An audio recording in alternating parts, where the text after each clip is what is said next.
नमस्कार दोस्तों, सरकारी नौकरी चैनल के एक जानकारी आपके लिए सीरीज में आपका हार्दिक स्वागत है। 12 फरवरी की रात्रि को तजाकिस्तान एवं उत्तरी भारत सहित कई क्षेत्र भूकंप से थर्रा उठा था।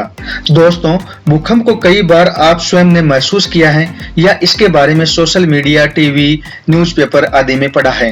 क्या आपने कभी जाना है कि भूकंप के झटके क्यों आते हैं, आपके यहाँ कितनी जोर से आ सकते हैं और कहाँ इसका बड़ा केंद्र होता है? आज के इस वीडियो में ये सब जानकारी हम गहराई से जानेंगे। पिछले साल यानी 1 जनवरी 2020 से लेकर 31 दिसंबर 2020 तक भारत में कुल मिलाकर 965 बार भूकंप आया। भूकंप के ये आंकड़े नेशनल सेंटर ऑफ सिस्मोलॉजी यानी NCS की तरफ से पृथ्वी विज्ञान मंत्रालय को दिए गए हैं। इन 965 भूकंप के झटकों में से 13 झटके दिल्ली NCR में महसूस किए गए।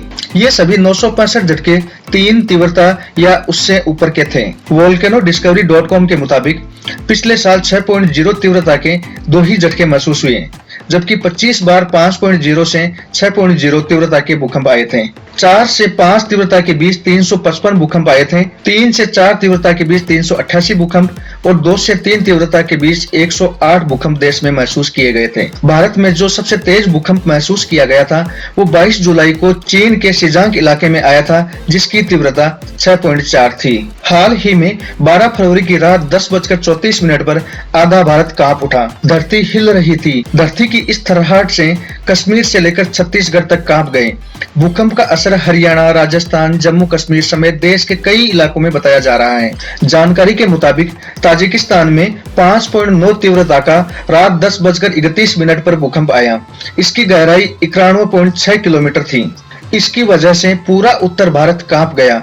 जम्मू कश्मीर से लेकर उत्तर प्रदेश तक, राजस्थान से मध्य प्रदेश तक धरती हिल गई। पौराणिक कथाओं में भूकंप को देवता लोकी के हिंसक संघर्ष के रूप में बताया गया है।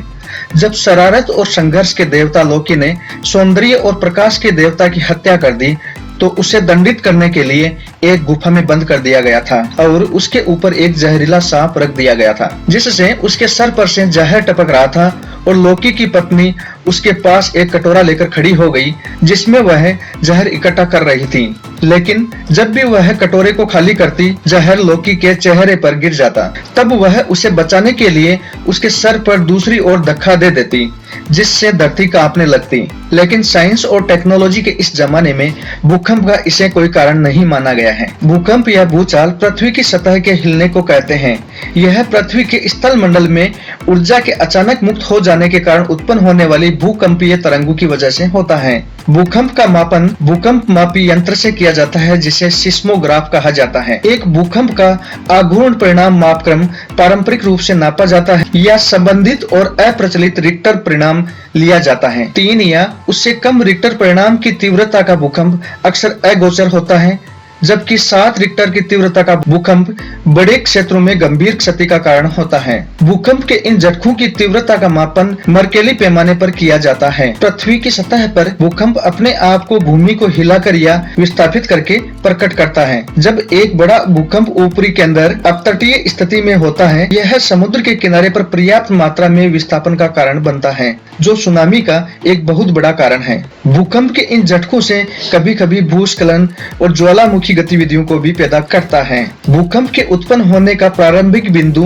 केंद्र या हाइपोसेंटर कहलाता है। अधिकांश टेक्टोनिक भूकंप 10 किलोमीटर से अधिक की गहराई से उत्पन्न नहीं होते हैं। 70 किलोमीटर से कम की गहराई पर उत्पन्न होने वाले भूकंप छिछले केंद्र के भूकंप कहलाते हैं, जबकि 70 से 300 किलोमीटर के बीच की गहराई से उत्पन्न होने वाले भूकंप मध्य केंद्रीय या अंतर मध्य केंद्रीय भूकंप कहलाते हैं। भूकंप अक्सर ज्वालामुखी क्षेत्रों में भी उत्पन्न होते हैं।